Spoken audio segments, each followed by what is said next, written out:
মানুষের মুখ হলো পৃথিবীর একমাত্র জায়গা যেখানে বীজ আর অমৃত একসাথে বাস করে। তাই কাকে কি বলবেন ভাবনা চিন্তা করে বলুন। হরে কৃষ্ণ। এই পৃথিবীতে এমন কোনো ব্যক্তি নেই যার সমস্যা নেই এবং এমন কোনো সমস্যা নেই যার সমাধান নেই। হরে কৃষ্ণ। অতীতে কি হয়েছে আর ভবিষ্যতে কি হবে এই নিয়ে চিন্তা করে সময় নষ্ট না করে যা হয়েছে ভালোর জন্যই হয়েছে এবং যা হবে ভালোর জন্যই হবে। তুমি নিজের কর্তব্য সঠিকভাবে পালন করে যাও। হরে কৃষ্ণ। তিনটি জিনিস ফিরে আসে না, সময় কাটার সুযোগ। তিনটি জিনিস হারানো ঠিক না, শান্তি আশা সততা। তিনটি জিনিসের পতন হয়, অহংকার মিথ্যা হিংসা।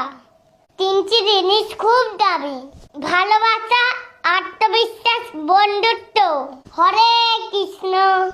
স্বপ্নটা মানুষ ঘুমিয়ে ডাকে, কিন্তু সেই স্বপ্নই পূরণ হয় যেটা পূরণের প্রত্যাশা মানুষকে ঘুমাতে দেয় না। আর এই প্রত্যাশা পূরণে তুমি যদি ভগবানের দ্বারস্থ হও কোনদিন নিরাশা হবে না। হরে কৃষ্ণ। নীরব থাকা এবং হাসি খুশি থাকা দুটো শক্তিশালী মানবত্ব। হাসি হলো এমন এক কষ্ট যেটার দ্বারা তুমি সমস্ত সমস্যার সমাধান করতে পারবে। আর নীরব থাকার মাধ্যমে সমস্ত সমস্যা গুলিকে উপেক্ষা করতে পারবে। হরে কৃষ্ণ। পাঁচটি অভ্যাস নিজের থেকে সম্পূর্ণ জেনে ফেলুন। অন্যের দয়া কামনা করা, পরিবর্তনের ভয় করা, অতীত নিয়ে পড়ে থাকা, নিজেকে ছোট মনে করা, অতিরিক্ত চিন্তা করা। হরে কৃষ্ণ।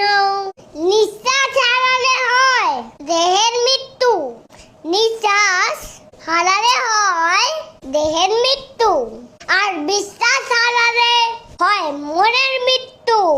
হরে কৃষ্ণ।